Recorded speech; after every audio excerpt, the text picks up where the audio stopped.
গান বলো রামনবমী। হ্যাঁ আমরা চলো যাই। চলো। হ্যালো, কি খবর সবার? আমাদের খবর বেশ ভালো। নতুন একটা ভিডিওতে সবাইকে জানাই স্বাগত। আজকের ভিডিওটা কি নিয়ে সেটা আর বলার অপেক্ষা রাখছে না। রাইনের সাজগোজ কথাবার্তা দেখে বুঝতেই পারছো। আর এই আমাদের কোয়ার্টারের পাশেই রয়েছে একটা হনুমান মন্দির। প্রত্যেক বছর এখানে বেশ জাঁকজমক করেই রামনবমীর দিন বড় সড়ো করে পুজো হয়। মন্দিরে এমনিতেই সারা বছর পুজো চলে, আর আজকে একটু স্পেশাল দিন। সকাল সকাল বাবা মন্দির চত্বরে চলে এসেছিল। আমি রাইনকে নিয়ে একটু পরে এসেছিলাম। আমি বাবাকে বলেছিলাম রাইনের জন্য এরকম একটা পতাকা আর মাথার এরকম ফেটটিটা কিনতে, তো বাবা কিনে এনেছিল।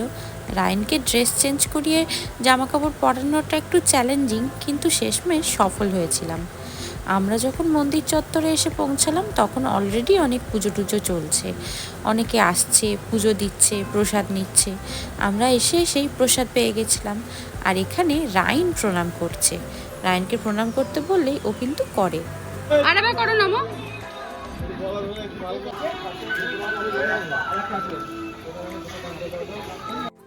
সকাল থেকেই তোড়জোড় শুরু হয়ে যায়। এখন রাত্রের পুজোর জন্য এই হনুমানজির জন্য কলার কাঁদি আনা হচ্ছে। রাইন তো দেখে সেটাতে বেশ মজা পেয়েছিল। আর এখানে আজ রাতে হবে মহোৎসব। প্রচুর মানুষজন খাওয়ানো হয়, আর তার জন্য প্রিপারেশন চলছে। সবজি কাটা হচ্ছে, সবজিগুলো এখানে রাখা হয়েছে, বাসন কোসন। আমরা মন্দিরের পিছন দিকটায় এসে এইসব দেখছিলাম। আমাদের বাড়ির থেকেও যদিও এগুলো দেখা যায়, তাও এইখানে এসে এগুলো দেখার মজাই আলাদা।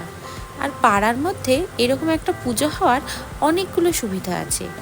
অনেক পরিচিত মানুষদের সাথে বহুদিন পর দেখা হয়, বন্ধু বান্ধবদের সাথে দেখা হয়, বেশ ভালো লাগে।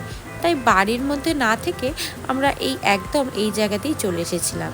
এই যেখানে আলু কুমড়ো কাটা হচ্ছে, মহোৎসবে যেমন হয় একটা সবজি হবে, খিচুড়ি হবে, তার জন্য এই সবজিগুলোকে কাটা হচ্ছে। যেহেতু অনেক রান্না হবে, তাই সকাল সকালই সব প্রিপারেশন করে রাখতে হয়। এই যে জল ভরা হচ্ছে, মিউনিসিপ্যালিটির গাড়ি এসেছে, জল ভরা হচ্ছে। রাইন তো জল ভরা দেখে খুব মজা পাচ্ছে। আর এই যে আসন কোষণ আর এই জায়গাটাতে রান্না হবে। রান্না এখনো স্টার্ট হয়নি, তবে খানিকক্ষণের মধ্যেই শুরু হয়ে যাবে। আর এই জায়গায় সবাই কীরকম মোমবাতি ধূপ জ্বালিয়ে রেখেছে। তখনও কিন্তু আস্তে আস্তে সব ভক্তরা আসছিল, পুজো হচ্ছিল। আমরা অনেকক্ষণ এখানে সময় কাটানোর পর এবার বাড়ি ফিরে যাব। তারপর রাত্রিবেলা আবার আমাদের আসতে হবে। রাত্রিবেলা হয়ে যেতেই রাইনকে আবার রেডি করিয়ে আমরা সবাই মিলে কোয়ার্টার থেকে এখন বেরোচ্ছি। এই মন্দিরটা কোয়ার্টারের একদম পাশে হয় আমাদের যে কি সুবিধা হয়েছে সে কি বলবো। রাইন এখানে এসে পাখার হাওয়ায় অনেকটাই মজা নিচ্ছিল। দুপুরের তুলনায় রাত্রিবেলা স্বাভাবিকভাবেই অনেক ভিড় হয়েছে। তবে এখানে ভালো ব্যবস্থা ছিল কি, সবার জন্যই বসার বেশ সুন্দর ব্যবস্থা হয়েছিল। মন্দির চত্বরে অনেক চেয়ার রাখা ছিল, নিচে বসার জায়গা ছিল, প্লাস রাস্তারই উল্টো দিকটাতেও বসার অনেক ব্যবস্থাপনা ছিল। আর চারিদিকটায় আলো যখন জ্বলে উঠেছিল তখন বেশ ভালো লাগছিল। এই যে এখন হনুমানজিকে সাজানো হয়ে গেছে, এরপরেই পুজো শুরু হবে। আর আমরা এখানে বসে বসে দেখছিলাম, সবার সাথে গল্পগুজব করছিলাম, ভারী ভালো লাগছিল এই সময়টা। এরপর পুজো শুরু হবে, আরতি শুরু হবে। আর রাইন তো অপেক্ষা করে বসে আছে যে কখন ঢাকটা বাজবে আর ও ঢাকের তালে নাচবে। আর এখান থেকে তারপর মন্দিরের পিছন দিকটাতে যাচ্ছিলাম, যেখানে রান্নার প্রিপারেশন হচ্ছিল সেই জায়গাটাতে। ডালিম কাকু সব দেখাচ্ছিল যে রান্না কত দূর কী হয়েছে। আচ্ছা, ডালিম কাকু যদিও আমার কাকুর বয়সী মোটেই না, মানে কাকু বলে তো ডাকাই যায় না, কিন্তু ছোটোবেলা থেকে ডেকে ফেলেছি, এখন আর সেটা পাল্টাতে পারি না। এখানে আমি সব ঘুরে ঘুরে দেখছিলাম।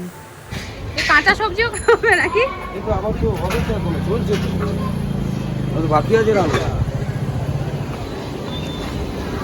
বাহ, একজনই রান্না করছে না অনেকে করছে গো? একজনই রান্না করছে না অনেকে? প্রথমে তো বুঝতে পারিনি যে কাঁচা সবজিগুলো কি হবে, তারপরে বললো যে কাঁচা সবজিগুলো রাখা, কারণ রান্না তখনও চলছে। ভাবা যায় সেই সকাল থেকে শুরু করে তখনও রান্না চলছে। এখানে কিন্তু তখন আস্তে আস্তে ভিড় অনেকটাই বেড়ে গেছে। আর রাইন এখানে রাইনের অনেক দাদা বন্ধুদের পেয়ে ভারী মজা করছিল।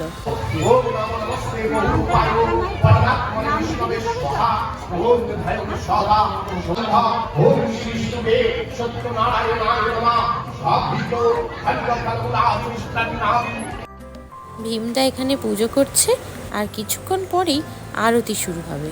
আর এখানে সবাই বসে আছে, যারা পুজো দেবে, যাদের নামে পুজো হবে সবাই এখানে বসে আছে। আমি ঘুরে ঘুরে সবটাই ভিডিও করার চেষ্টা করছিলাম, যাতে কোনো একটা মুহূর্ত বাদ না পড়ে যায় সেটা করার চেষ্টা করছিলাম। এই যে এখানে কত প্রদীপ জ্বালানো রয়েছে, মোমবাতি, ধূপ, ধুনো, সমস্ত গন্ধটা মিলেমিশে এত সুন্দর একটা পরিবেশের সৃষ্টি করে। আর যখন চারিদিকে এত মানুষ এর মধ্যে ইনভলভ হয় তখন খুব ভালো লাগে।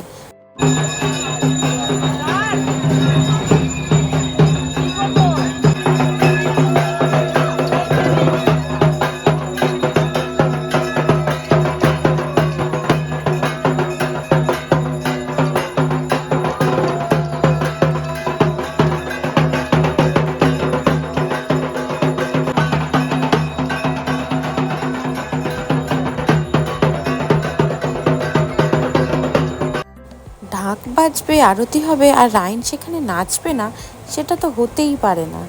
যথারীতি এখানে যখনই ঢাক বাজতে শুরু হয়েছিল রাইন তো ভীষণ নাচানাচি করতে শুরু করে দিয়েছিল। তবে তার সাথে রাইনের দুই বন্ধুও যোগ দিয়েছিল।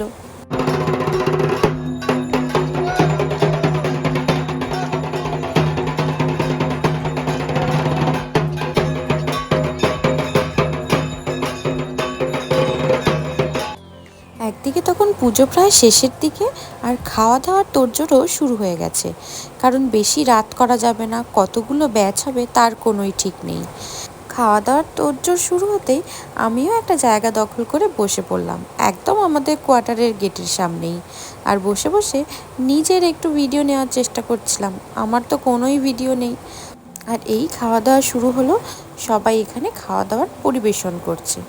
আমি বসে আছি যে আমার খাবারটা কখন আসবে। আস্তে আস্তে আমার পাতেও খিচুড়ি পড়লো, এরপর সবজি, চাটনি সব হয়েছিল। আমার যে কোনো ঠাকুরের যে কোনো ভোগ অসাধারণ টেস্টি লাগে, এটাও তার ব্যতিক্রম ছিল না। আমার খাওয়া দাওয়া শেষ হতে রাইনকে যখন নিয়ে যাব তখন রাইন এই ঢোলকটার কাছ থেকে আসতেই চাইছিল না।